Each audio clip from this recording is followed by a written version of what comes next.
Imagine it's 2 minutes before the biggest interview of your life. Your peacock, blue fountain pen has leaked through your pocket.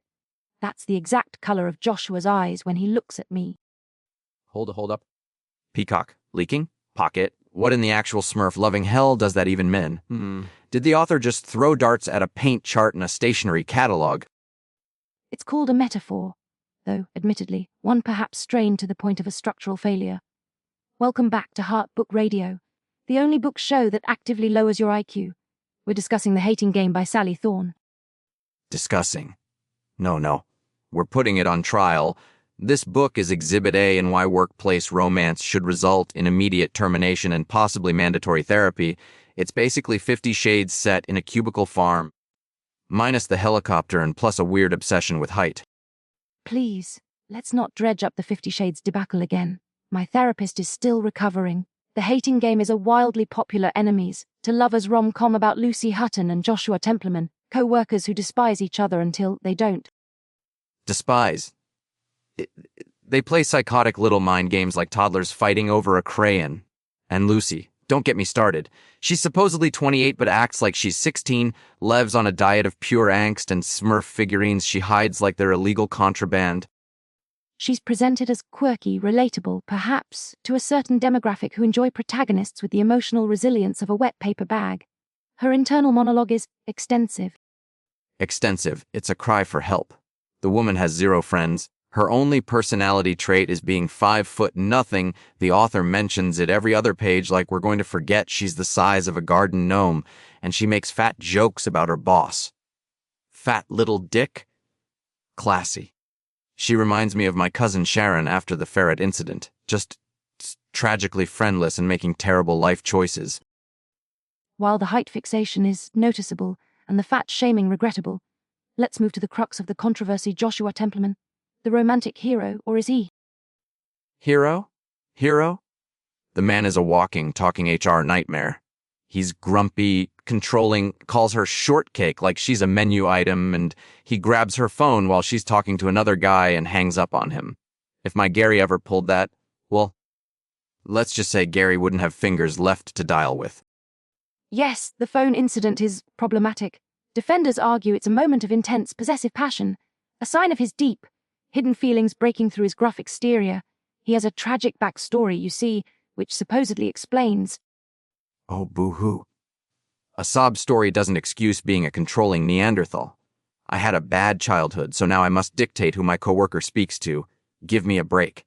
People online either want to marry this guy or see him, and I quote, eat rotten strawberries and die, which, honestly, feels proportionate for the phone thing alone. The dichotomy is fascinating. He's simultaneously described as a god and fuck Joshua the caveman. It speaks volumes about how messed up our idea of romance is. But okay, fine.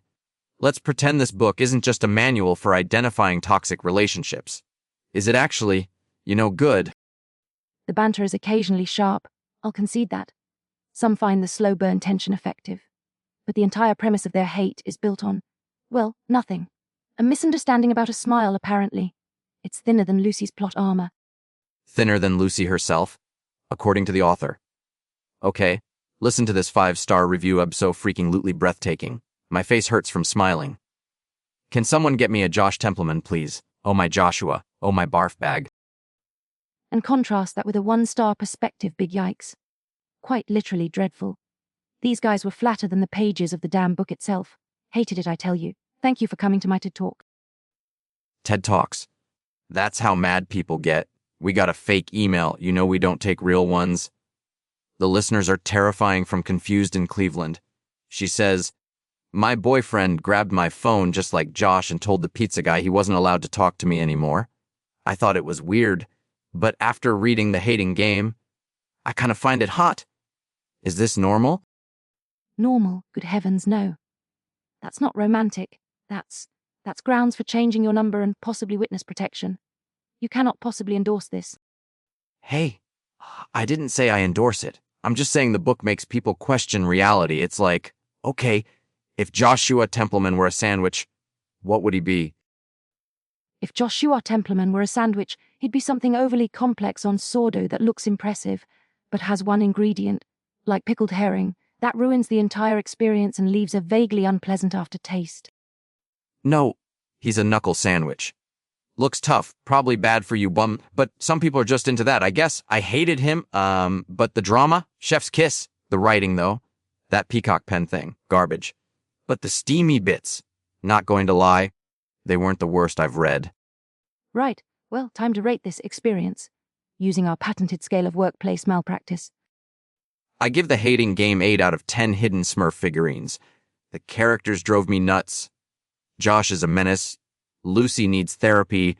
But damn it, I couldn't put it down. Might reread it next week when I'm feeling self-destructive. I award it 4 out of 7 grievances filed with HR.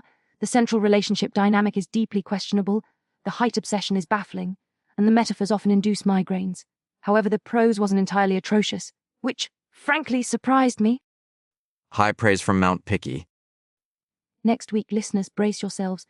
We're diving into the controversial, critically ignored masterpiece. My Roomba, my lover, my shame. You won't want to miss that train wreck. Until then, keep your phones close and your standards higher. This is Heartbook Radio.